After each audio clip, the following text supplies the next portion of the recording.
নিশাতে মই থাকো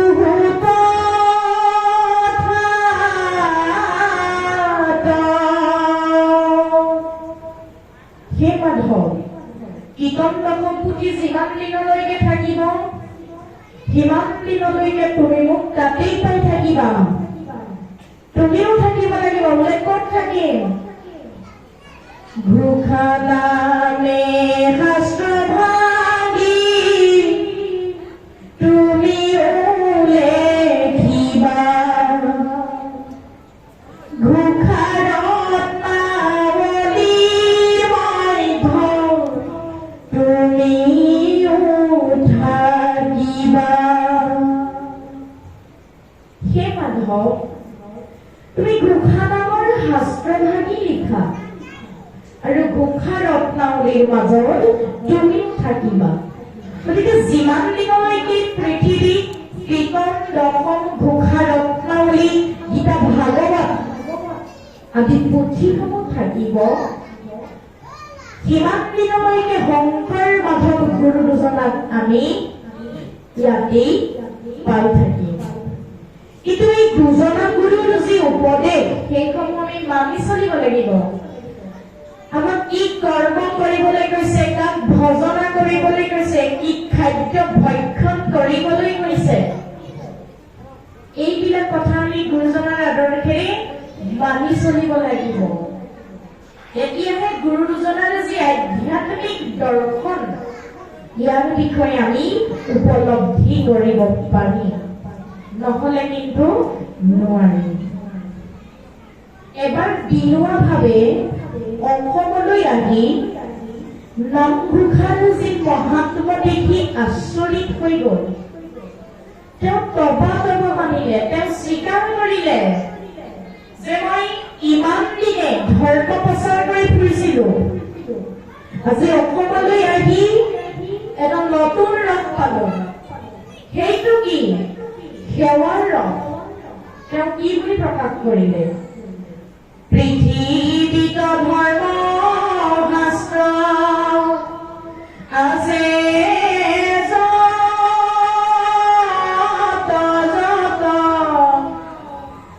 সমস্তৰে সাৰ আছে ঘোষাৰ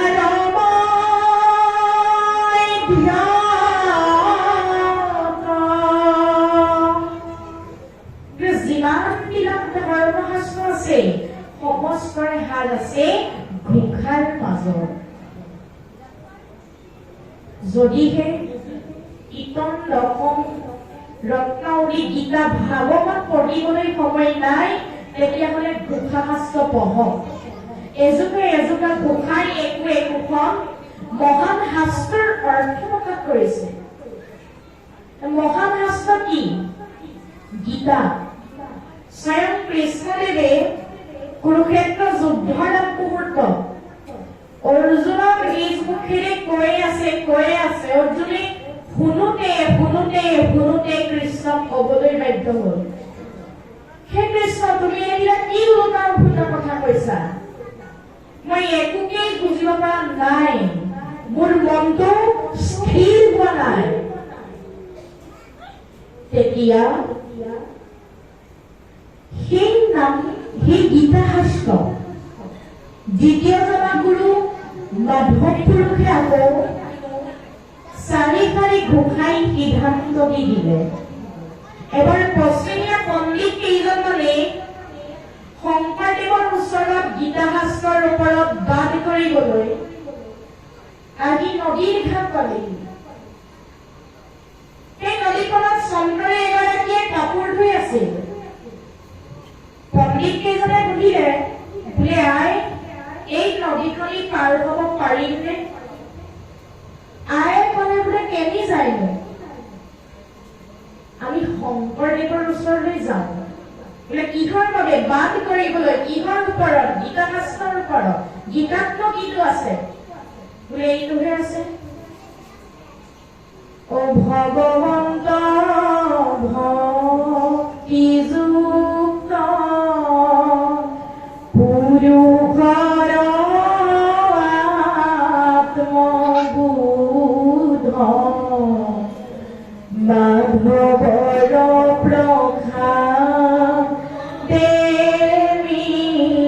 লয় কৃষ্ণৰ কৃপাত জানা গুচয় সংসাৰ বন্ধ এহি মানে গীতাৰ নিৰ্ণয় এহি মানে গীতাৰ নিৰ্ণয় বোলে কিতাপ সেইটোহে আছে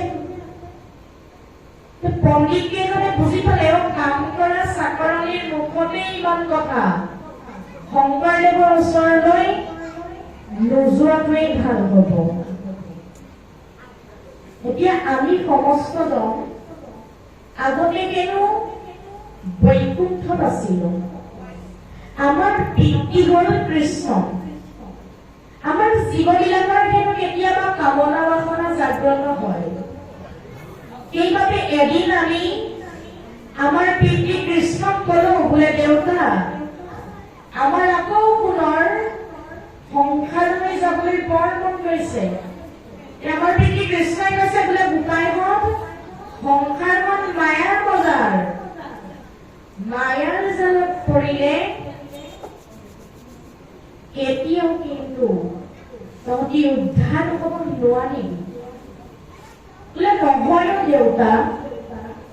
আমি তালৈ গৈ তোমাৰ গুণগান প্ৰচাৰ কৰি ফুৰিম তেতিয়া তোমাৰ মায়াই আমাক মুগ্ধ কৰিব নোৱাৰে বোলে সঁচাকৈয়ে মোৰ নাম লবিনে বোলে লম দেউতা শপত খালো শপত খাই পৃথিৱীলৈ গুচি আহিলো এতিয়া মায়াৰ জালত পৰি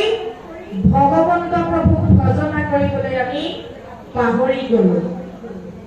আগৰ দিনত টোকাৰী গীতত গাইছিল গৈছিলো মই মায়া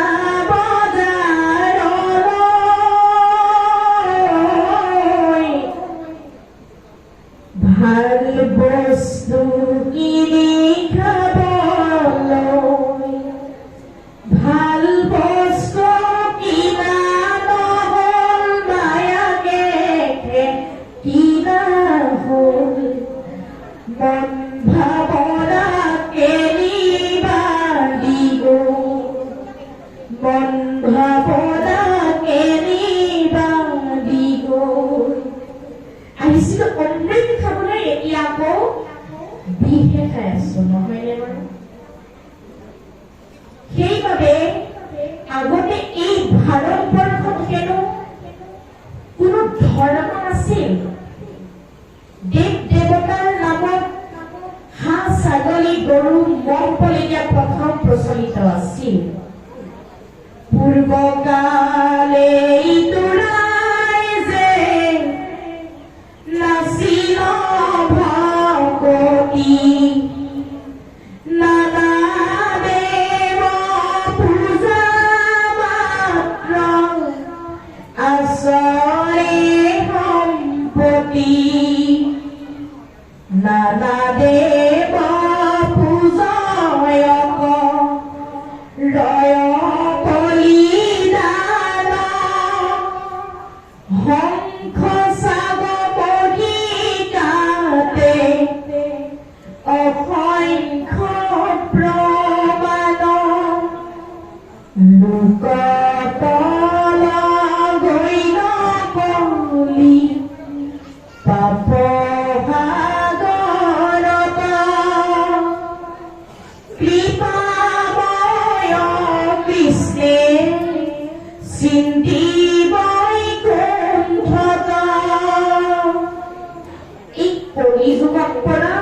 বলমতী মনুষ্যক উদ্ধাৰ কৰিবলৈ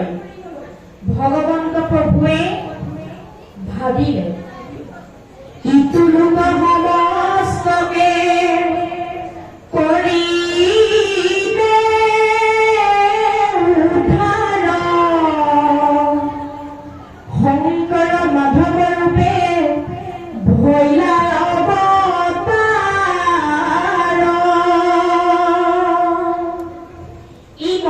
মনুষ্যসমূহক উদ্ধাৰ কৰিবলৈ প্ৰভু ভগৱন্তই কৰিলে গুৰু আৰু শিষ্যৰূপে জন্মগ্ৰহণ কৰিলে কিন্তু যিখিনি সময়ত আমাৰ মহাপুৰুষ শ্ৰীমন্ত শংকৰদেৱ গুৰুজনাই ধৰ্ম প্ৰচাৰ কৰি ফুৰিছিল সেই সময়খিনিতে এজন বুদ্ধিজীৱী লোকে সংস্কৃত শব্দ মুখস্থ কৰি জীৱিকাৰ অৰ্থে ধৰ্ম প্ৰচাৰ কৰিছিল তেওঁলোকে কৈছিল পুত্ৰ হুয়া কেনে ভাগৱত পঢ়া কুসুম কথা তোমাত ব্ৰাহ্মণৰ সেৱা লোৱা কি কাৰণে পুত্ৰ কুলে হোৱা জাত তেওঁলোকে কৈছিল পুত্ৰই বেদমন্ত্ৰ উচ্চাৰণ কৰিব নোৱাৰিব যদি উচ্চাৰণ কৰে জিভাখন কাটি পেলাব লাগিব যদি শুনে কাণত গৰম দুখন ভৰাই দিব লাগিব পুত্ৰই সংস্কৃত লয় নাম ভৰ্তি কৰিবলৈ গ'লে উচ্চ জাতিত জন্মগ্ৰহণ কৰিব লাগিব তেতিয়া এইখিনি সময়ত আমাৰ চৰিত্ৰসকলে বা ভকতসকলে গাই দিলে দ্বাপৰ যুগত দৈৱকী নন্দন কলি কুসুম্বৰ ঘৰে বিশ্লেষে শংকৰ স্বৰূপ ধৰিয়া জগত উদ্ধাৰ কৰে নাই নাই বোলে শংকৰ পুত্ৰ শংকৰ কেতিয়া কৃষ্ণৰ অৱতাৰ হ'বই নোৱাৰে তেওঁৰ ভকতসকলে গাই দিলে ত্ৰিভুৱন বন্দন দেৱকী নন্দন জুহৰি মাৰল কংস জগজ্জন তাৰণ দেৱ নাৰায়ণ শংকৰ কাকেৰি অংক লাগি গ'ল হুলস্থুল নাই নাই শংকৰ পুত্ৰ শংকৰ কৃষ্ণ অৱতাৰ হ'বই নোৱাৰে যদি হয় তেওঁ দুষ্টৰ ভয়ত দেখোন পলাইহে ফুৰিছে তেতিয়া আমাৰ চৰিত্ৰসকলে আকৌ কৈয়ে পেলালে অ অনুবাৰয় অৱতাৰ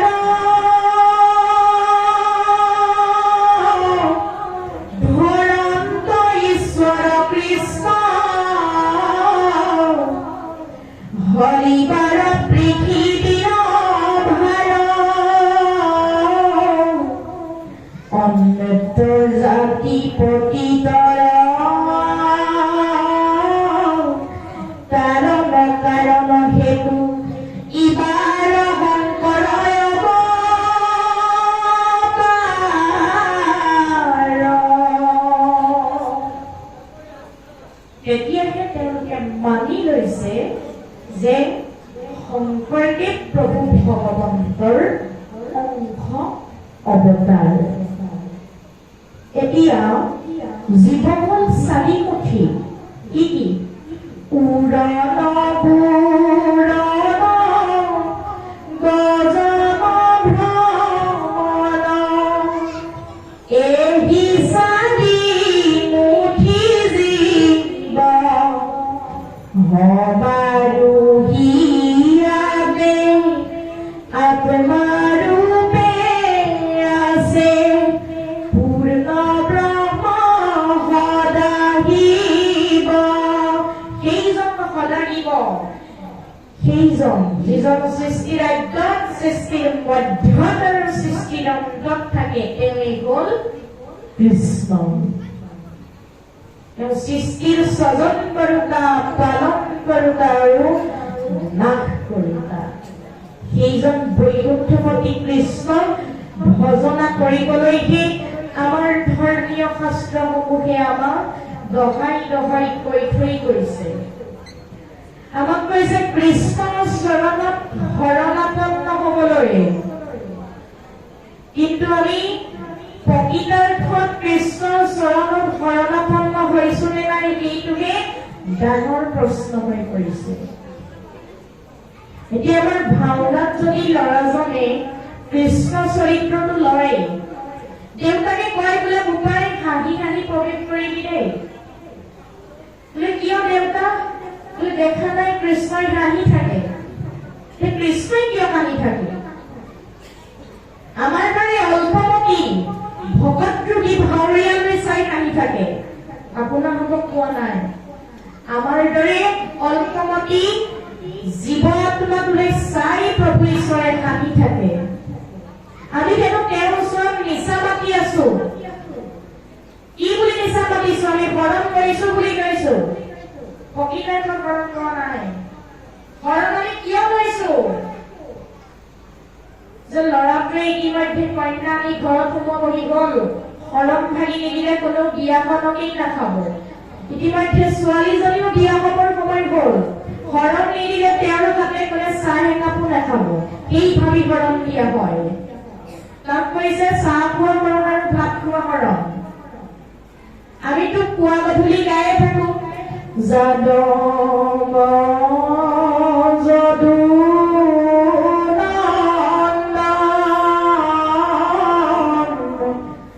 মাধৱ মধুসূদন তুমি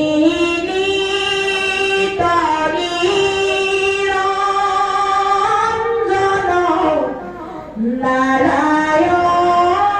তোমাত লৈলো হৰণ লৈছো বুলি কৈছো, নহয়নে বাৰু? কিন্তু হৰণ আমি লোৱা নাই। প্ৰভু ঈশ্বৰে অৰ্জুনৰ আগত কীটনাশক কৈ থৈ গ'ল। অৰ্জুনক কৈছিল যে হে অৰ্জুন, তুমি যদি সখা বিচাৰিছা মোক বিচৰা, যুদ্ধ বিচাৰিছা যদি মোক বিচৰা, শৰণ যদি বিচাৰিছা মোৰ ফালে গতি কৰা। অৰ্জুন সৰ্বধৰ্ম এৰি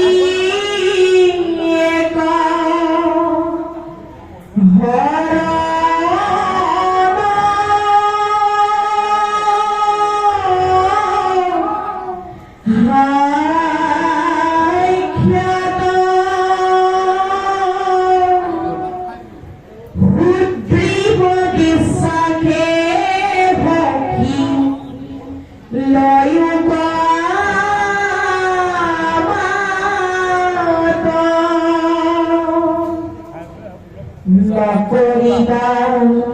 ভয় সখী, সখী অকণো ভয় নকৰিবা।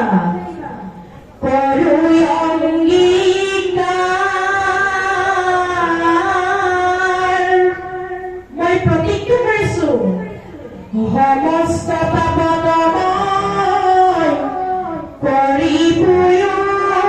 উদ্ধাৰ। হে সখী, তুমি যি কৰ্মই নকৰা মোৰ চৰণক অৰ্পণ কৰি কৰিবা। মোৰ চৰণত যদি কৰ্ম অৰ্পণ কৰি কৰা, কোনো বাধা বিঘিনি পাপেও তোমাক স্পৰ্শও কৰিব নোৱাৰে। কিন্তু কৰ্ম হ'ব লাগিব ঈশ্বৰৰ চৰণত অৰ্পণ কৰা কৰ্ম। আমিও যি কৰ্মই নকৰো তেৰাৰ চৰণ কমলত অৰ্পণ কৰিহে কৰিব লাগিব। তেতিয়াহে কিন্তু মায়াৰ বান্ধোনে আমাক স্পৰ্শও কৰিব নোৱাৰে। কৰ্মটো কি? বেদে যাব বিধি আছে তাকে বোলে কৰ্ম, নহয়নে বাৰু? ধৰ্মশাস্ত্ৰসমূহে আমাক ঈশ্বৰক ভজনা কৰিবলৈ কৈছে, সেইটো এটা কাম। কিন্তু আমি এতিয়া গাৰ্হস্থ জীৱনত যিবিলাক কাম কৰো, ঈশ্বৰৰ চৰণ কমলত আমি অৰ্পণ কৰিব লাগিব, নহলে কিন্তু নহব। আমি সমস্তজনে ইয়ালৈ আহিছো ঈশ্বৰৰ গুণনাম শুনিম বুলি। আমাৰ যদি এই মনুষ্য জীৱনটো ঈশ্বৰৰ নাম নুশুনাকৈ যদি পাৰ কৰি দিওঁ, তেতিয়াহ'লে এই মনুষ্য জীৱন ধাৰাৰ কোনো অৰ্থ নাথাকিব। আজি ইয়ালৈ নিমন্ত্ৰণ পাই অহা সকলোৱে যদি ঈশ্বৰৰ গুণকীৰ্তন একান্ত মনে গাই দিয়ে বা শুনি দিয়ে, তেতিয়াহ'লে সকলোজনকে প্ৰভু ভগৱন্তই সমানে কিবা কৰি থাকিব লাগিব, সমানে পুণ্য সম্পদ দি দিব লাগিব। যদি সকলোকে সমান সমান পুণ্য দি দিয়ে, তেওঁৰ যিটো ৰহস্য আছে সেইটো কিন্তু ভেদ হৈ গুচি যাব। ৰহস্যটো কি? আজি যি দুখন গালত আয়ে চুমা খাইছিল, যি দুখন হাতেৰে দাঙি লৈছিল, এদিন এনেদিন আহিব যিদিনা আপোনাৰ নামা বগা কাপোৰে বাহিৰত থাকি থব। সেইদিনা দাঙি লোৱাটো দূৰৰ কথা, চুমাৰ এটা খাবলৈও ঘৃণা উপজিব। এইটো হৈছে ভগৱন্তৰ প্ৰত্যেক জীৱৰ ওপৰত থকা ৰহস্য। আকৌ একে মাক দেউতাকৰ সন্তান, এটা ভাল আৰু এটা বেয়া। একেখন গাঁৱতেই থাকে, এঘৰ ধনী, এঘৰ মধ্যবিত্ত, এঘৰ দুখীয়া। একেটা পৰিৱেশতেই থাকে,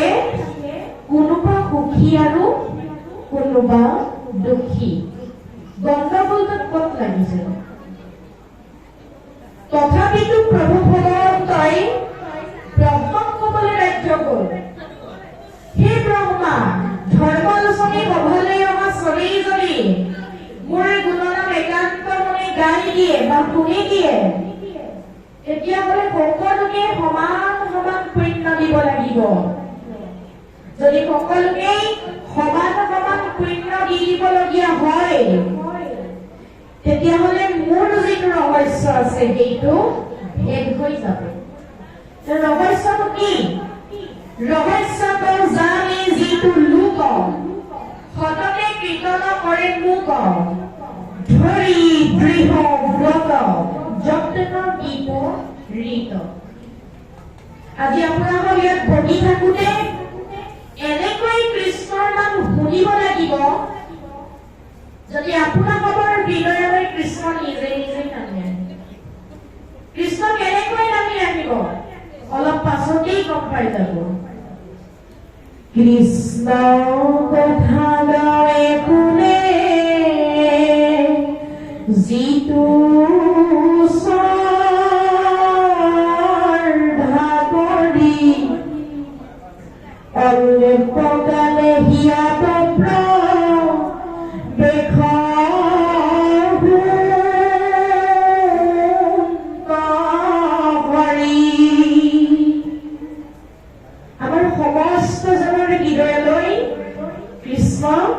নিজে নিজেই নামি আহিব।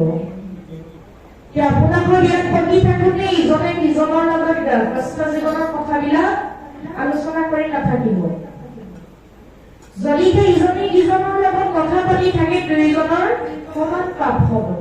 আজি ধৰ্মৰ ঠাইলৈ আহি ঘৰলৈ উভতি যাওঁতে পাপৰ টোপোলাটোহে লগত লৈ যাব লাগিব। গতিকে ঈশ্বৰৰ কথা শ্ৰৱণ কীৰ্তন কৰি থাকোঁতে একান্ত মনে কৰি থাকিব লাগে, কথা পাতিব নাপায়। যদি কথা পাতি থাকে, তেনেহ'লে মৰাৰ পাছত কিন্তু জন্তুকে আমাক ভাল শাস্তি বিধিব। জীয়াই থাকোঁতে আমি শাস্তি খালোৱেই, মৰাৰ পিছতো যদি শাস্তি খাওঁ, আমাৰ অৱস্থাটো কি হ'ব পাৰে? হৰি কীৰ্তনৰ সময়ত থাকি আনৰ কথা পাতি অন্তকালে নিয়া যমদূতে ধৰি কৰে তাক উগ্ৰ শাস্তি। গতিকে কথা পাতি নাথাকিব। এতিয়া আমাৰ মাক দেউতাকে বাৰু কোন ল'ৰা ছোৱালীক বেছি মৰম স্নেহ কৰে? যি ল'ৰা ছোৱালীয়ে মাক দেউতাকৰ হাত বচন শুনি শ্ৰদ্ধা ভক্তি কৰে, মৰম স্নেহ কৰে, সেই ল'ৰা ছোৱালী দেখিবলৈ ধুনীয়া নহ'লেও, শিক্ষিত নহ'লেও, এই ল'ৰা ছোৱালীক মাক দেউতাকে সদায় মৰম স্নেহ কৰে। আৰু যি ল'ৰা ছোৱালীয়ে মাক দেউতাকৰ হাত বচন নুশুনে, শ্ৰদ্ধা ভক্তি নকৰে, মৰম স্নেহ নকৰে, সেই ল'ৰা ছোৱালী দেখাটো ধুনীয়া আৰু পঢ়া শুনাত চোকা হ'লেও মাক দেউতাকে ইমান মৰম স্নেহ নকৰে। কি আমি কাৰ ল'ৰা ছোৱালী? যিজনৰ কৃপিত এক কৃষ্ণ দেৱ জানিবা হিজন পিতৃ কৃষ্ণৰে কদে সেই কৃষ্ণ পুজিলে পাপ্য লাগে মাত্ৰ নাম তেবে নৰে লভে ধৰ্ম অৰ্থ মুখ্য কাম চতুবৰ্গ আমাৰ ইয়াতেই কাম হয় কেনেকৈ শ্ৰৱণ কীৰ্তন কৰি বৈকুণ্ঠ যাই ধৰ্ম অৰ্থ কাম মুখ্য হবে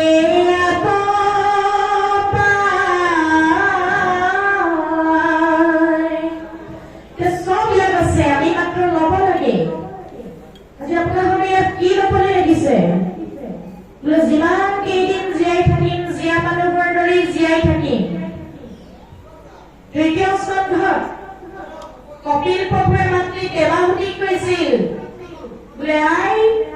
তুমি যিমান দিন জীয়াই থাকিবা জীয়া মানুহৰ দৰে জীয়াই থাকিব লাগিব বোলে বোপাই মৰা মানুহ কৰবাত জীয়াই থাকে জানো বোলে বহুত আছে আই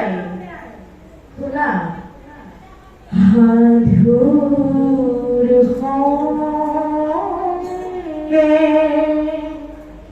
কৃষ্ণ কথা নুশুনে যি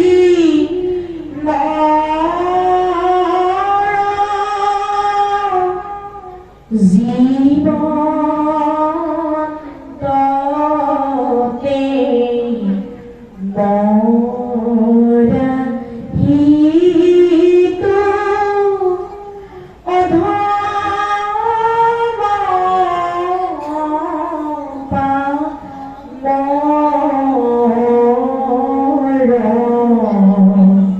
জীৱন্ততে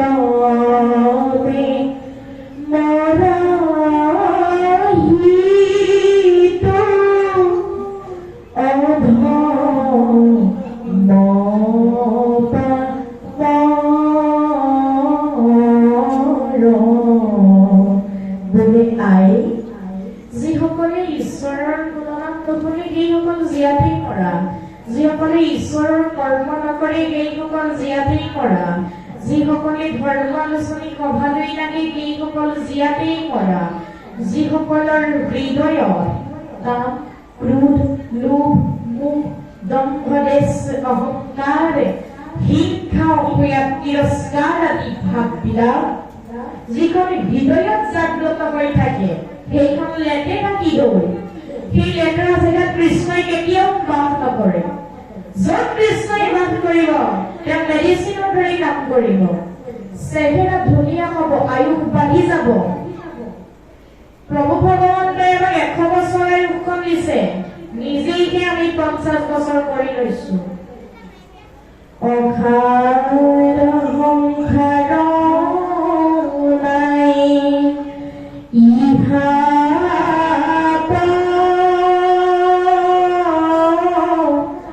বিশ্বাস জানি হৰি ভগতিত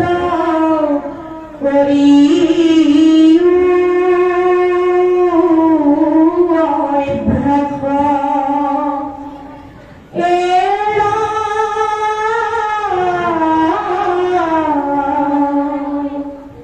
মনুষ্যৰ আয়ুষত বৰিষ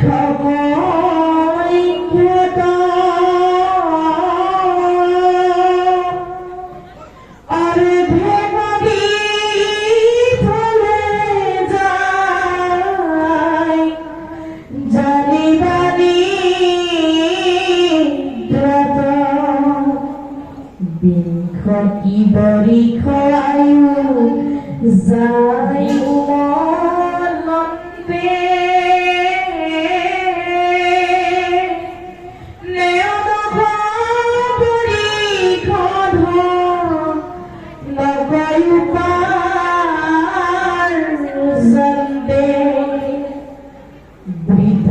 কালে যায় কেক বড়ি কবি ঘটি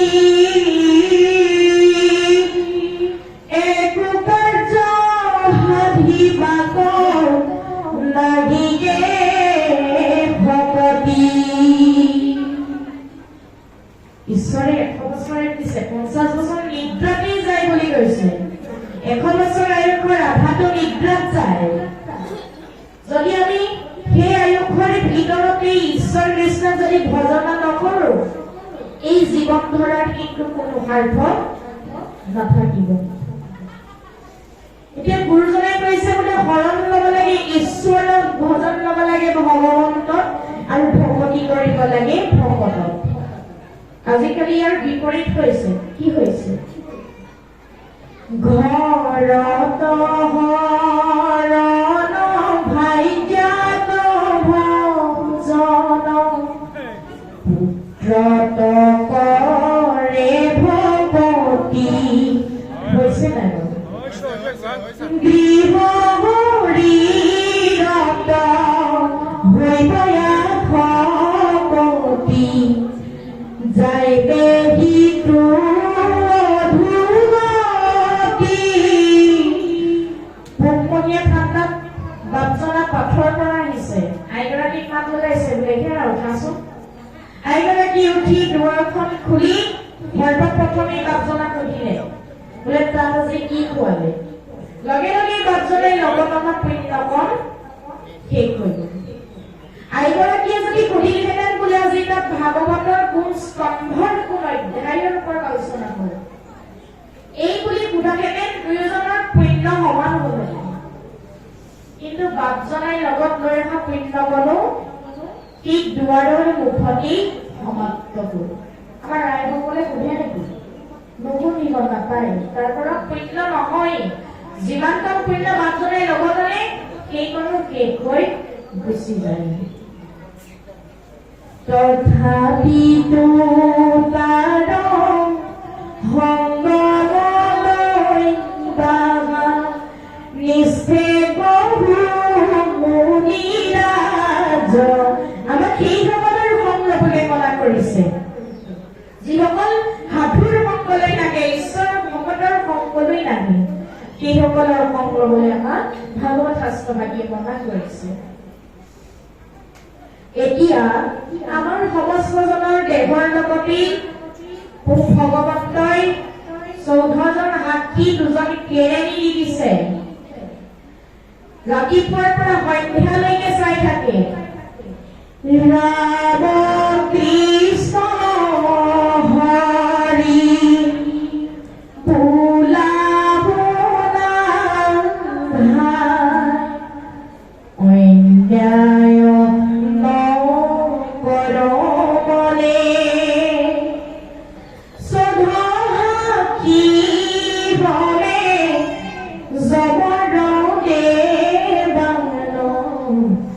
দেখি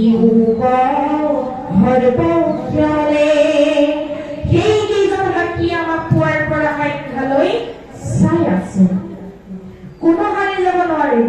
মনত ৰাখিব আমাৰ গুৰুজনে পিছত ফাইনেল ৰিজাল্ট দি দিছে তোমাক মই ভাণ্ডো তুমি মোক ভাণ্ডা 14 সাক্ষীক ভাণ্ডিৰে কোনো উপায় 14জন সাক্ষী ক'ত ক'ত নিয়োগ কৰিছে চকুত থৈছে সূৰ্য দেৱতা কামত থৈছে জগদীশপাল নাকত থৈছে অশ্বিনী কুমাৰ মুখত থৈছে অগ্নি দেৱতা জিভাত থৈছে বৰুণ দেৱতা ছালত থৈছে বায়ু দেৱতা হাতত থৈছে ইন্দ্ৰ দেৱতা ভৰিত থৈছে বিষ্ণু দেৱতা বৃষত থৈছে মিত্ৰ দেৱতা লিংগত থৈছে প্ৰজাপতি বুদ্ধিত থৈছে ব্ৰহ্মা চিত্ৰত থৈছে ৰাহুদেৱ মনত থৈছে চন্দ্ৰ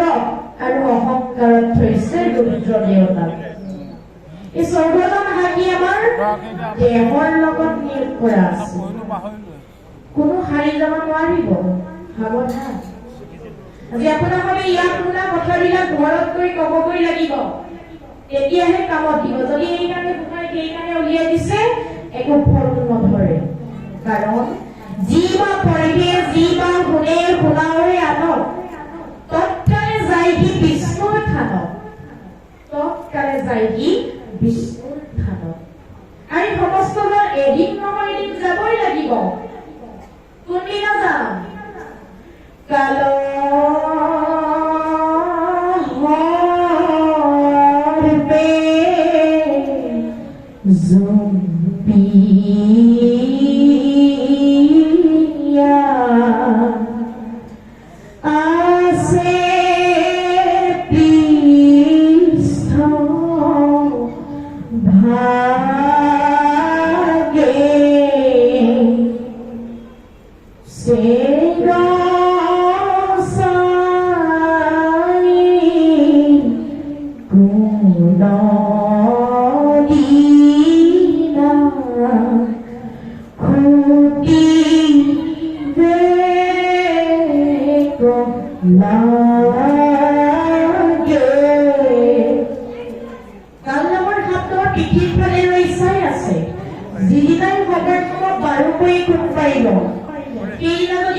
যিজনে মোক পৰম ঈশ্বৰ পৰম বন্ধু বুলি ভাবি মোক ভক্তি কৰে তাকেই হম বুলি কয়। এতিয়া দম মোৰ কথা শুনাই কাৰণে মুখে ভুলাই ৰাম যিটো হস্ত দুই মাত্ৰ মোৰ পৰাই কাম মোৰ ৰূপ চিন্তনত মনে কৰ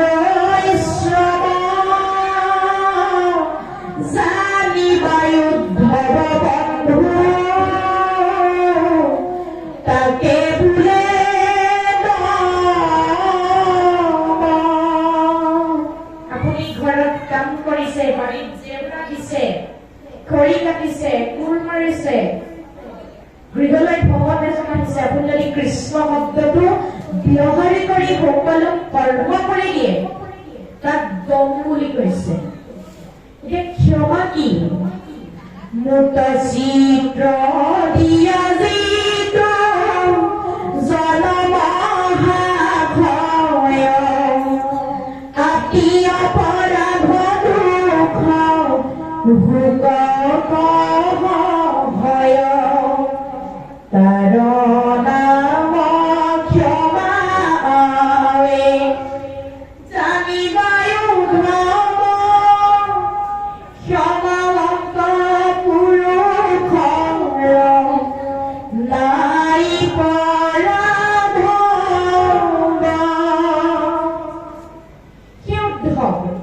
যিজনে আমি দুখকো দুখ বুলি নাভাবে অতি সুখকো সুখ বুলি নাভাবে মান অপমানকো কেৱল মাত্ৰ ঈশ্বৰৰ ইচ্ছাতেই হৈছে বুলি ভাবি লয় সেইজনে ক্ষমাৱন্ত পুৰুষ। তেওঁ কেতিয়াও মায়াৰ বান্ধোনে স্পৰ্শ কৰিব নোৱাৰে। ধৈৰ্য কি? হৰি বুদ্ধি সদায় বাবাকো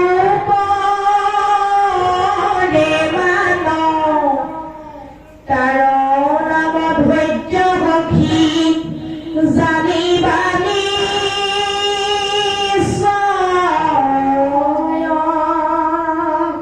যিজনে সদায় হৰিৰ চৰণত অৰ্পণ কৰি কৰ্ম কৰে,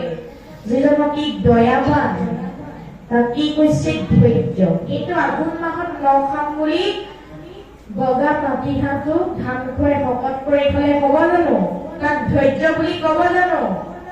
কেতিয়াও নকয়। এতিয়া মূৰ্খ কি? যদি চাৰি বেদ চৈধ্য হস্তত পাৰ্বত তথাপিতো সেই মূৰ্খ জানা মোৰ মত।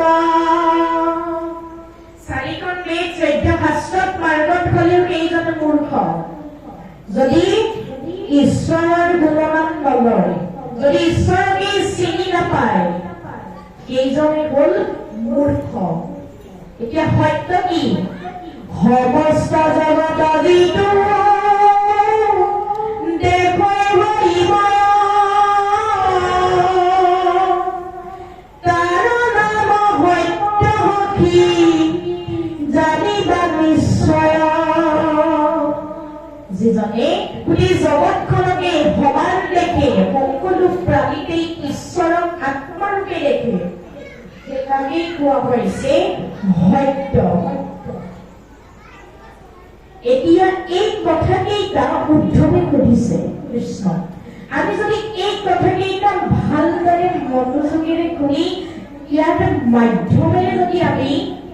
নিজৰ জীৱন অতিবাহিত কৰিব পাৰো, তেতিয়াহ'লে আমাৰ এই জীৱন এদিন উজ্জ্বল নক্ষত্ৰ হৈ জিলিকি থাকিব।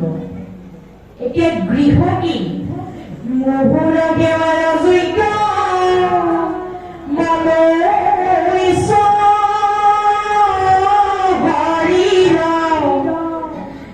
তাৰ নাম গৃহৰে জানিবা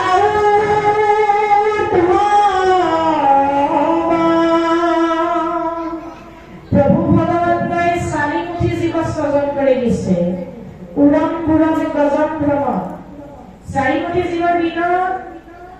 মনুষ্যৰে কিন্তু ঈশ্বৰক ভজনা কৰিব পৰা শক্তিকণ আছে। সেইবাবে মনুষ্য শৰীৰক প্ৰভু ভগৱন্তৰ গৃহ বুলি কৈছে। প্ৰভু ঈশ্বৰৰ গৃহ হ'ল মনুষ্য শৰীৰ। এতিয়া আমাৰ এই শ্ৰীমদ ভাগৱত শাস্ত্ৰভাগী আৰম্ভ কৰাৰ আগতেই অক্ষৰ মন্ত্ৰটি আমাৰ ব্যৱহাৰ কৰা হয়, আজিও ব্যৱহাৰ হৈছে। অক্ষৰ মন্ত্ৰটিনো কি? ওম নমো ভগৱতী বাসুদেৱায়। এই মন্ত্ৰটিৰ সমান ডাঙৰ মন্ত্ৰ পৃথিৱীৰ পূবৰ পৰা পশ্চিমলৈ ঘূৰিলেও ইয়াৰ সমতুল্য মন্ত্ৰ কিন্তু ক'তো পোৱা নাযায়। দ্বাদশ অক্ষৰ মন্ত্ৰ প্ৰধান যত জানি হুৱে নৰ হৰি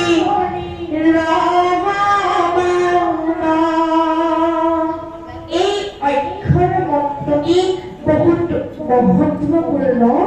মন্ত্ৰ। যোনে এই মন্ত্ৰটিৰ বিষয়ে জানে তেওঁ নৰহৰিৰ সমান হৈ যায় বুলি ভাগৱত শাস্ত্ৰই গজস্কন্ধত আমাৰ সমস্ত জনকেই সুন্দৰভাৱে দেখুৱাই থৈ গৈছে। যেতিয়া ল'ৰাজনে বাহিৰত বাৰান্দাত পৰি যেতিয়া চটফটাই থাকে তেতিয়া কিছুমান আই পৰা দেখা যায় তেজৰ ওচৰলৈ দৌৰ মাৰে বাহিৰা চাপ লাগিছে বুলি। নহয়নে বাৰু? তাৰমানে এই অক্ষৰ মন্ত্ৰটিৰ ওপৰত বিশ্বাস নাই। ভাগৱতৰ আৰম্ভণিতেই ব্যাখ্যাৰ আৰম্ভণিতেই গাব লাগে কাৰণে গাই বুলি ভাবিলে। আচলতে এইটো কথা নহয়। এই মন্ত্ৰভাগী অতিকৈ মহত্বপূৰ্ণ। ইয়াৰ অৰ্থ হৈছে ওম। ওম মানে কি? ভগৱান কৃষ্ণ। নমো মই তোমাক সেৱা জনাইছো। ভগৱতে তোমাক তাৰমানে কৃষ্ণ। বাসুদেৱায় বসুদেৱৰ পুত্ৰ হোৱাৰ কাৰণে নাম হ'লে বাসুদেৱ। যদুকুলে ভৈলা জাত বসুদেৱ বোলে তাত আদেশে পণ্ডিত লোক বসুদেৱ বোলে মোক। বাসুদেৱৰ পুত্ৰ কৃষ্ণ হোৱাৰ কাৰণেই বসুদেৱৰ পুত্ৰ হোৱাৰ কাৰণেই তেওঁৰ নামটো থলে বাসুদেৱ। যিজনৰ কৃপাৰ অবিহনে আমি ঠাণ্ডা পানী এটোপাও গিলিব নোৱাৰো, চকুৰ টিপ এটাও মাৰিব নোৱাৰো। সেইজনে ঈশ্বৰক পাবলৈ ভকতি লাভ লাগিব। ভকতি ক'ত লাভ হ'ব? সাধুৰ সংগ। কিন্তু ভকতি লাভ হোৱাৰ আগতেই যদি কলিয়ে পাই যায় কিন্তু আৰু ধূপ ধুনাই জ্বলাই ঈশ্বৰ উপাসনা কৰিলেও একো লাভ নহব। সেই ওলাই গৈছে কলি। কলি ক'ত থাকে? কলিৰ অৰ্থ কি? আইগৰাকীক যদি সোধা যায় বোলে আই কলি মানে কি, তেতিয়া আইগৰাকী মানে কব সৰু যে দেখিছা কোলা চেগেৰাৰ মানুহগৰাকী সেয়াই কলি। আচলতে কলি সেয়া নহয়। কলি শব্দটোৰ অৰ্থ বেলেগ। কলি শব্দটো কলহৰ পৰা উৎপত্তি হৈছে। কলহ মানে কাজিয়া পেচাল। যিখন গৃহত মদাহী থাকিব, জোৱাৰী থাকিব, এইখন গৃহত আৰু ধূপ ধূনা জ্বলাই ঈশ্বৰ উপাসনা কৰিলেও লাভ নাই। কাৰণ যেতিয়া বাপ জ্বলাই বজাৰ কৰিব গৈ বন্ধুৰ লগ পাই চেণ্টাৰত হৈ যায়, ঘৰলৈ বয় বস্তু ক্ৰয় কৰাৰ কথা পাহৰি যায়। যেনে তেনে গৃহলৈ আহে আৰু স্বামী আৰু স্ত্ৰীৰ মাজত লাগি যায় খোৱাটো। তাৰ মাজতেই কলি। জোৱাৰী থাকিলেতো কবই নালাগে, ঘৰ গুচি বান্ধৱ হব। কিন্তু এই কলিটো জন্ম কৰ পৰা হ'ল? ব্ৰহ্মাৰ বনয় পৰা কলি উপজিলা পৰম দাৰুণ দেহা বিৰিঞ্চি দেখিলা। ব্ৰহ্মাৰ গাৰ পৰা কলিৰ জন্ম হ'ল। কলিৰ চেহেৰাটো দেখিবলৈ কেনেকুৱা? দাৰুণ দাৰুণে কুৎসিত কিচকিচকে কোলা ভয়ংকৰ কোলা লওঁ বুলি ক'লেও ল'ব নোৱাৰি তাকে দেখি পিতাক ব্ৰহ্মাই মনতে কৃষ্ণক তিনিবাৰ স্মৰণ কৰিছে ৰাম কৃষ্ণ নাম উচ্চাৰিয়া তিনিবাৰ কিনো মহামতী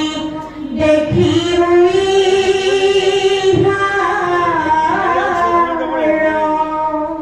ৰাম কৃষ্ণ ৰাম প্ৰভু কি যে অদ্ভুত ল'ৰা জন্ম দিলো দেখিবলৈ অত্যন্ত ভয়ংকৰ এইবিলাক ভাবি থাকোঁতে ব্ৰহ্মাক কলিয়া মাত লগাইছে হে পিতা মোক সৃজন কৰিলা তুমি মোৰ পিতা পিতা হ'লেই নহ'ব হা সম্পত্তিৰ ভাগ দিব লাগিব কিছুমান দেখিবলৈ বেলেগ বেলেগেই ইয়াৰ কথা কাণ্ডবোৰো দেখো বেলেগ তেতিয়া ব্ৰহ্মাই কলিক থাকিবলৈ জেগা দিলে য'ত সোণ থাকিব য'ত জুই থাকিব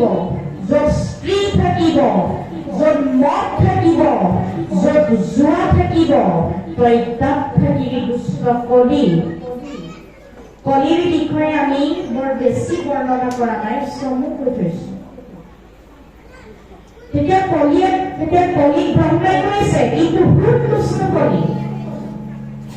য'ত কিন্তু প্ৰভু ভগৱন্তৰ গুণগান প্ৰভু ভগৱন্তৰ একান্ত ভকতে লৈ থাকিব তই তালৈ ভুলতো নাযাবি দুষ্ট কলি যদিহে যাওঁ ভগৱন্ত প্ৰভুৰ মহাত্ম পেটটো পুৰি ভস্ম কৰি পেলাব বোলে হ'ব পিতা সন্তান যিমান বেয়া হ'লেও মাক দেউতাকে ভালটোহে কামনা কৰে আৰু যদি সন্তানজন বেয়া হৈ যায় তেতিয়া কিন্তু মাক দেউতাকে কি কৰে সোনকালে বিয়াখনকেই পাতি দিয়ে কলিতো সেই একেই অৱস্থাই গ'ল ব্ৰহ্মাই কলিক দুগৰাকী বিয়া কৰাই দিলে সেই দুগৰাকী কোন মলিনী নলিনী নামে দুই জাগিলা বৃহত্তৰ হন্তে চাৰি পুত্ৰ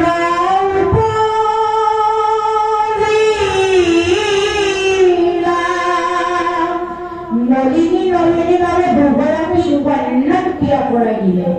সেই দুগৰাকীৰ পৰা দুটা দুটাকৈ চাৰিটা সন্তানৰ জন্ম হ'ল কলিৰ সন্তান ব্ৰহ্মাৰ নাতিয়ে সেইকেইটাও সাংঘাতিক লোভ মোহ কাম ক্ৰোধ চাৰি পুত্ৰ জাত গৰ্ব অহংকাৰ দুই মন্ত্ৰী যে প্ৰধান লোভ মোহ কাম ক্ৰোধ এইকেইটা হ'ল কলিৰ সন্তান দম্ভ আৰু অহংকাৰ হ'ল কলিৰ প্ৰধান দুই মন্ত্ৰী গতিকে সেইবোৰ অজন্মৰ দেৱস্থলীৰ বান্ধৱসকল যদি কলি থাকিব তাত কিন্তু আনন্দ নাথাকিব য'ত আনন্দ নাথাকিব তাত ভগৱন্ত নাথাকিব আৰু যদিহে ভগৱন্ত নাথাকে তেনেহ'লে সেইখন ঘৰ আৰু ঘৰ হৈ নাথাকিব ঘৰ গুচি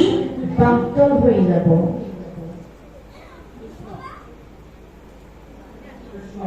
কৃষ্ণ কৃষ্ণ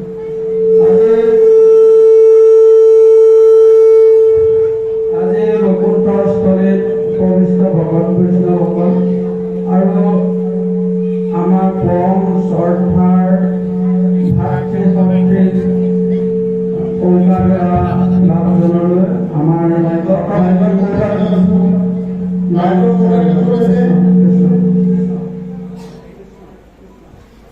আমাৰ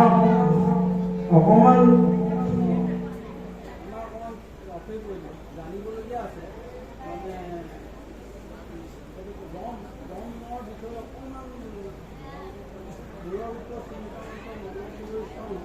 জানিবা উত্তীৰ্ণ হৈছে তাৰ নামৰ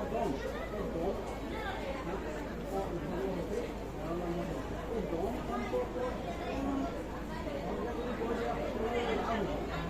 আমাৰ মূল উদ্দেশ্য হৈছে ভগৱানক কৈছে অকণমান যদি গৰমকৈ কমকৈ বেছি ভাল হ'ব অকণমান মোৰ মানে কৈছোঁ ইন্দ্ৰিয়বিলাকে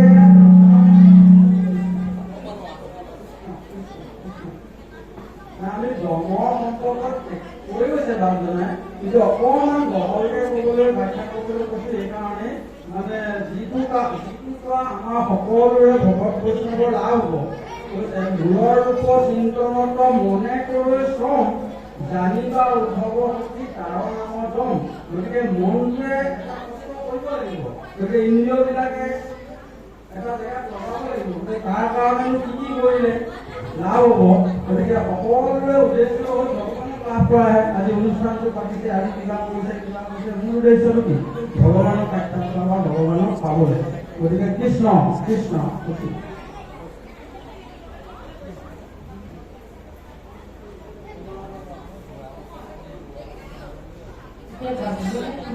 প্ৰশ্ন নহয় আচলতে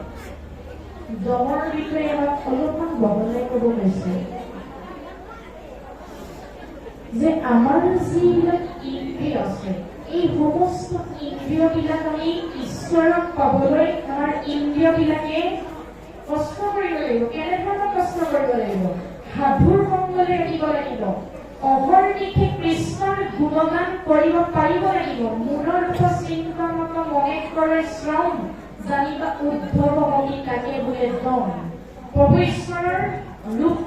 ঈশ্বৰৰ ৰূপটো আমাৰ অনবৰতে খাওঁতে বওঁতে বহুতে উঠোতে অনবৰতে আমাৰ এই চকুৰ সন্মুখত কৃষ্ণৰ যিটো ৰূপ এই ৰূপটো আহি থাকিব লাগিব আমাৰ এই হাত দুখনে কৃষ্ণৰ কৰ্ম কৰিব লাগিব আমাক এই অংগ পতংগবিলাক ঈশ্বৰে দিছে ঈশ্বৰৰ কৰ্ম কৰিবলৈ হাত দুখন সক্ষম হৈ থকালৈকে ঈশ্বৰৰ চৰণত ভক্তি কৰিব পাৰিব লাগিব ভৰি দুটা সক্ষম হৈ থকালৈকে আমি সাধুৰ সংগলৈ ভকতৰ সংগলৈ যাব পাৰিব লাগিব আমাৰ ইন্দ্ৰিয়বিলাক সদায় যদি কৃষ্ণ সেৱা গুৰু ভকতৰ সেৱাত যদি আমি লগাই থওঁ কৃষ্ণৰ ৰূপটো যদি আমাৰ মনত অনবৰতে আমি ভাবি থাকো সেই কথাটোকেই উদ্ধৱৰ আগত ভগৱানকৈ দম বুলি কৈছে এতিয়া আমাৰ যুৱ প্ৰজন্মসকল নিশ্চয় উপস্থিত আছে এই আধ্যাত্মিক জ্ঞানৰ ওপৰত অলপ দুআষাৰ ৰাখি আধ্যাত্মিকতা মানেনো কি ঈশ্বৰ কৃষ্ণৰ লগত চিৰকাল সম্বন্ধ থকা জীৱবিলাকৰ এক চিৰন্তন গুণ যেনেদৰে গুণৰ সৰু সৰু কণিকাবিলাক গুণৰ খনিৰেই অংশ ঠিক তেনেদৰে জীৱবিলাকো ভগৱানৰ একোটা আধ্যাত্মিক অংশ অৱতাৰ ব্ৰহ্মৰেখে অংশ জীৱ জগত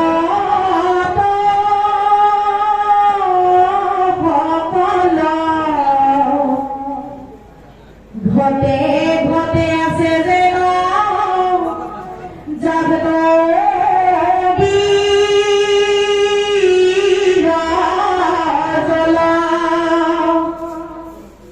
যেন এক লোহিতৰ ভূতিয়া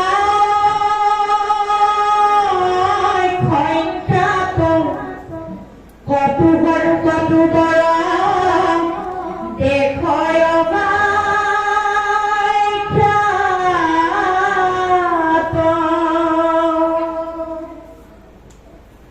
দেখয় ঈশ্বৰ কৃষ্ণৰ লগত আমাৰ সমস্ত আন্তৰিক অনুভূতিৰ মিলন লাগিব কৃষ্ণৰ লগত আমাৰ এই মনটো কৃষ্ণৰ চৰণত অৰ্পণ কৰি দিব লাগিব যেনেদৰে সোণৰ সৰু টুকুৰাবিলাক সোণৰেই অংশ আমি সমস্ত ঈশ্বৰৰ অংশ এখন ব্ৰহ্মপুত্ৰ এখন লুইতৰ যেনেদৰে বিভিন্ন বহুত ফুটি থাকে বহুত ফুট থাকে ঠিক তেনেদৰে ভগৱন্ত প্ৰভুৰ আমি বহুত সন্তান আমি আগতে বৈকুণ্ঠত আছিলো অলপ আগত কৈ গৈছো আমাৰ পিতৃ আছিল কৃষ্ণ নহয়নে বাৰু এতিয়া আমাৰ মহাপুৰুষ শ্ৰীমন্ত শংকৰদেৱ গুৰুজনাই আমাৰ 4 পুথি হলে কি হ'ব আজি আমাৰ বহুতেই 4 পুথি উলুকাকৈ চাই আছে নহয়নে বাৰু গুৰুজনাৰ আদৰ্শ মানি চলি আগুৱাই যাব পৰা নাই বৈষ্ণৱ মহাপুৰুষ 4জনৰ উপৰি পুৰুষ আছে আমাৰ গুৰুজনাৰ নাম শংকৰ কিয় দিলে বৈষ্ণৱ মহাপুৰুষ 4জনৰ উপৰি পুৰুষৰ ধৰ্মবিলাকলৈ চালে দেখা যায় দুগৰাকীৰ উপৰি পুৰুষ আছিল বৈষ্ণৱ ধৰ্মৰ আৰু দুগৰাকীৰ উপৰি পুৰুষ শাক্ত ধৰ্মৰ শংকৰদেৱৰ পূৰ্বপুৰুষ চণ্ডীব আছিল দুৰ্গা দেৱীৰ ভকত তেওঁৰ নাতিয়ে কুকুম্বৰে শিৱক ভজনা কৰি পুত্ৰক লাভ কৰাৰ কাৰণে পুত্ৰৰ নাম থলে শংকৰ আৰু সেইজনাই হ'ল আমাৰ পৰম কৃপালু গুৰু শংকৰদেৱ অসমীয়া জাতিৰ জনক অসমীয়া সমাজৰ প্ৰাণ প্ৰতিষ্ঠাপক বৰ অসমৰ ভেটি নিৰ্মাতা যুগনায়ক সৰ্বগুণাকৰ শংকৰদেৱ গুৰুজনাৰ ধ্যান ধাৰণা আদৰ্শাৱলী উপদেশসমূহ আমি মূৰ পাতি লোৱাৰ সময় আহি গ'ল এতিয়া যে কৈ আছো গুৰু এই গুৰু শব্দৰ অৰ্থটো কি গু শব্দই অন্ধকাৰ বুজাইছে আৰু ৰু শব্দই পোহৰ বা জ্ঞানক বুজাইছে যিজনাই আমাক অজ্ঞান আন্ধাৰৰ পৰা জ্ঞানৰ পোহৰলৈ লৈ আহে এইজন হ'ল গুৰু শ্ৰীমন্ত শংকৰদেৱ গুৰুজনাই আমাক অজ্ঞান আন্ধাৰৰ পৰা জ্ঞানৰ পোহৰলৈ আনিলে সেইবাবে তেখেতক আখ্যা দিয়া হ'ল জগত গুৰু বুলি গুৰু 3 প্ৰকাৰৰ ৰাজ্য গুৰু দীক্ষা গুৰু মা দেউতা ৰাজ্য গুৰু কোৱা হয় কাৰণ মা দেউতাই প্ৰথমত ভাষাৰ জ্ঞান দিয়ে ভাল বেয়া বস্তুৰ লগত চিনাকি কৰি দিয়ে এইবাবে মা দেউতাক ৰাজ্য গুৰু বুলি কোৱা হয় শিক্ষা গুৰুৱে আমাক শব্দ ব্ৰহ্মৰ লগত চিনাকি কৰি দিয়ে গুৰুৰ দীক্ষা পালেহে জ্ঞানৰ জন্ম হয়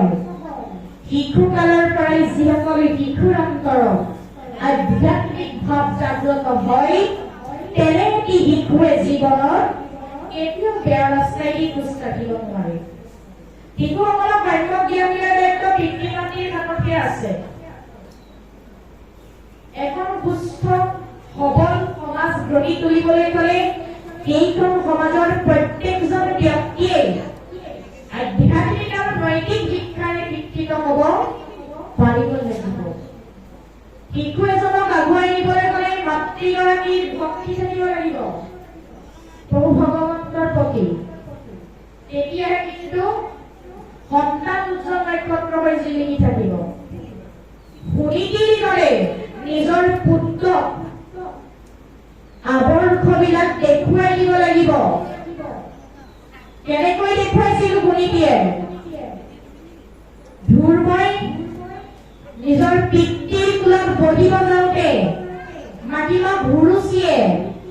কিমান যে তিৰস্কাৰ কৰিলে তাৰ কোনো হিচাপ নাই তথাপিও ধুৰবৰ্ণক শুনিকিয়ে কিবা এষাৰ ক'লে জানো একোকেই নক'লে কেৱল মাত্ৰ নিজৰ ভাগ্যকে দুখিলে কি বুলি দুখিলে পূৰ্বতে লোকময় আমি কৰিলো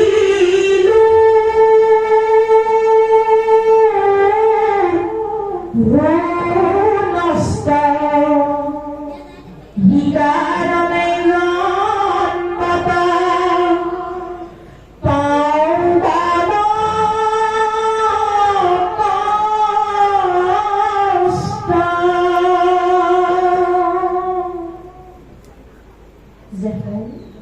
তুমি নাকাম দিবা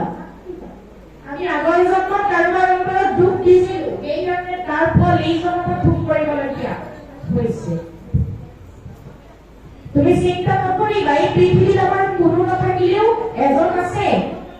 সেইজন তুমি স্বতন্ত্ৰ ঈশ্বৰ কৃষ্ণ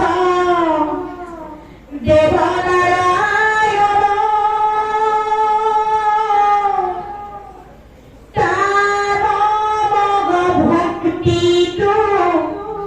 শ্ৰৱণ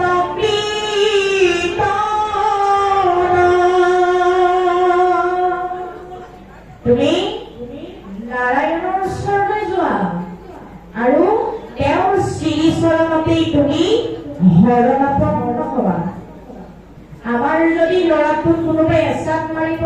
মাতগৰাকী কি বুলি কয় তই থাক মই যাম হয়নে বাৰু এইটো ক'ব নালাগে এইটো ক'লে সন্তান কেতিয়াও ভাল নহয় সন্তানক কেতিয়াও এই কথাবিলাক শিকাব নালাগে তেতিয়া সন্তান কিন্তু ভাল নহয় প্ৰভু ভগৱন্তৰ লগত আমাৰ সমস্ত জনৰে আন্তৰিক অনুভূতিৰ মিলন হ'ল প্ৰাৰ্থনা কেইবাটাও ভাগত ভাগ কৰিছে মৌন প্ৰাৰ্থনা পুৱাৰ প্ৰাৰ্থনা সন্ধ্যাৰ প্ৰাৰ্থনা সমূহীয়া প্ৰাৰ্থনা চিঞৰি চিঞৰি গোৱা প্ৰাৰ্থনা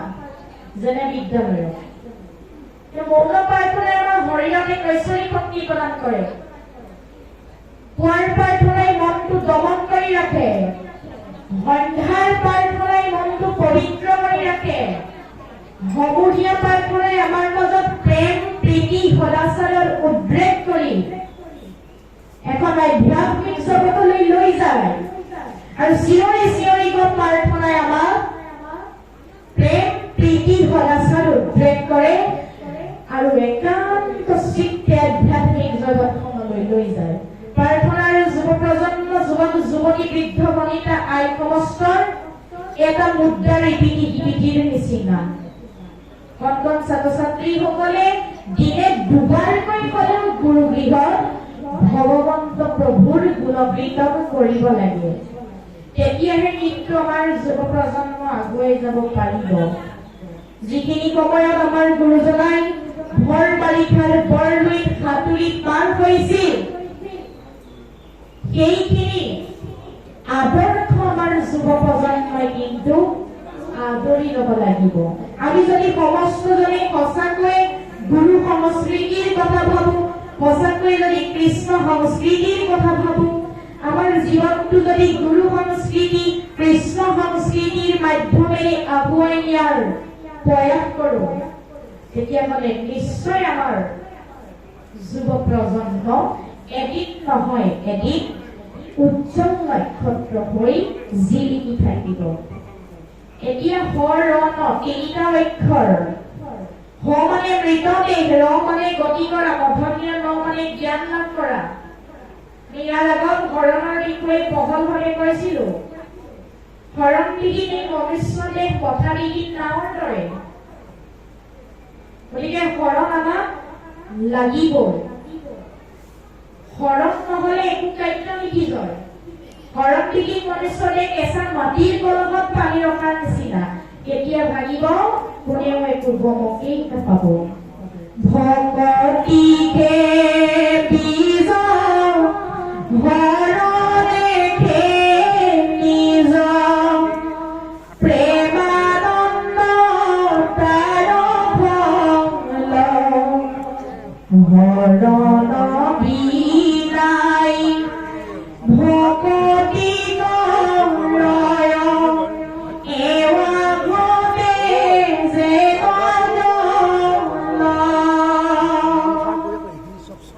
যদিহে আমাৰ হৰণ নাথাকে তেন্তে এই মনুষ্য জীৱন ধৰাৰ কোনো স্বাৰ্থ নাথাকে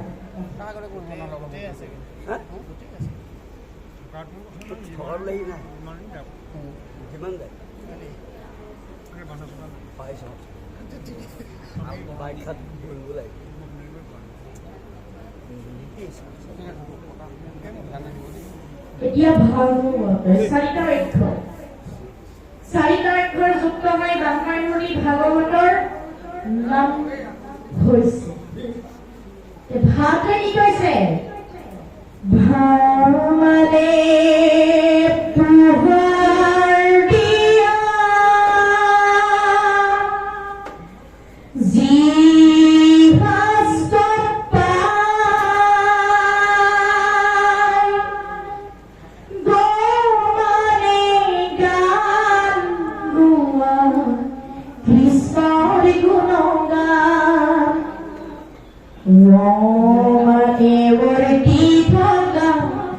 Sari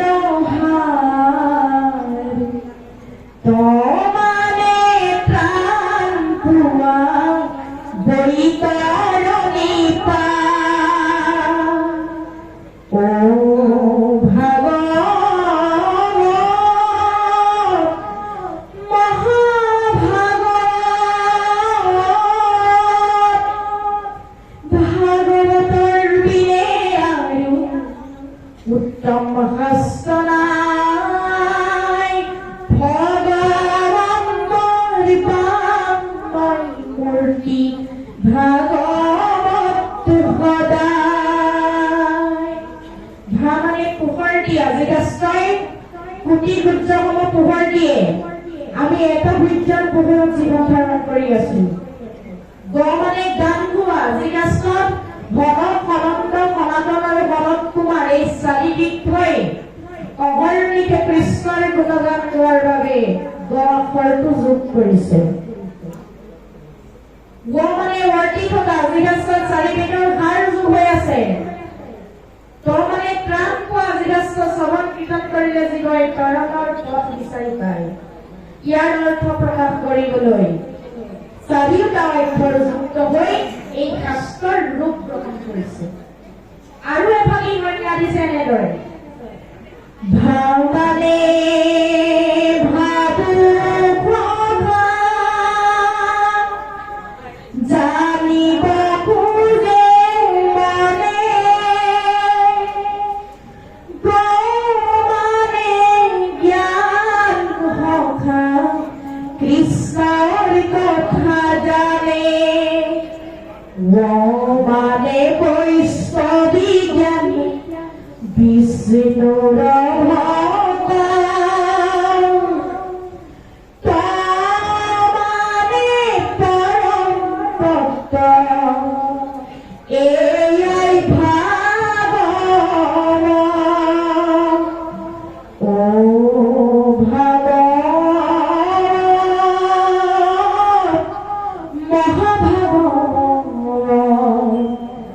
ভাগৱতৰ বিনে আৰু উত্তম শাস্ত্ৰ নাই ভগৱন্তৰ তন্ময় মূৰ্তি ভাগৱত সদায় মানে ভাবুক আমাক ভাবিবলৈ কৈছে আমি যদি নভবা নিচিন্তাকৈ কিবা এটা কাম কৰো সেই নামত জেংগালি যাব গ মানে জ্ঞান যি ৰাস্ত শ্ৰৱণ কীৰ্তন কৰিলে জীৱৰ জ্ঞান উদয় হয় ও মানে বৈষ্ণৱী জ্ঞান বোলে দাদা কুঁৱাৰ গাঁৱলৈ আহিছিলো কোনফালে যাম ৰিক্সা চালকজনকো তেওঁ বিনম্ৰভাৱে সুধিব ডাঙৰ চহকী মানুহজনক সুধি একেটা সুৰতেই সুধিব তাক কৈছে বৈষ্ণৱী জ্ঞান আমাৰ বাবেতো বৈষ্ণৱী জ্ঞান তেওঁৰো তুল্য আমি বিলাকে কি কৰো এই ৰিক্সা যাবি নাই আমাৰ ভাৱধাৰা এইবোৰ কিন্তু বৈষ্ণৱী জ্ঞান হ'ব নোৱাৰে ত মানে পৰম তত্ত্ব যি শাস্ত্ৰৰ সমস্ত শাস্ত্ৰৰ তত্ত্ব যোগ কৰি থোৱা আছে ইয়াৰ অৰ্থ বুজাবলৈ চাৰিওটা অক্ষৰ যুক্ত হৈ এই ভাগৱত শাস্ত্ৰৰ ৰূপ গ্ৰহণ কৰিছে কৃষ্ণ সেইবোৰ আজন্মৰ সেৱাস্থলী বাগবান্ধ বাই মাতৃ সমস্ত আমি পুৱা 10 বজাৰ পৰা ইমান সময়লৈ আপোনালোকৰ আগত ভাগৱতৰ কিছু অংশৰ আলোচনাহে মাত্ৰ কৰিলো ইয়াত আমাৰ আলোচনা কৰিব যাওঁতে এক পিছ বঢ়া তোলা ভুল সঞ্চাৰ অনেক অপৰাধ হ'ব পাৰে সৰ্ব অপৰাধ মৰিখনৰ হেতু আপোনালোক সমস্তজনৰ চৰণ কমলৰ জৰিয়তে দৈৱকী নন্দন দেৱ প্ৰভু ভগৱন্তৰ চৰণ কমলত সেৱা জনোৱা হৈছে কৃষ্ণ বৈষ্ণৱৰ পদ ধূলি মাথে লইব ভাতে তুলি কৰিলো মই শ্ৰৱণ প্ৰসংগত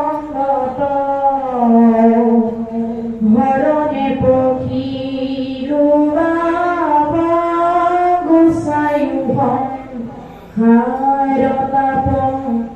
আমি পাপি যাধুগতি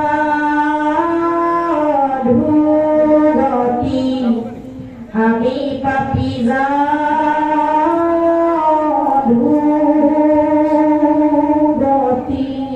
কৃষ্ণ কৃষ্ণ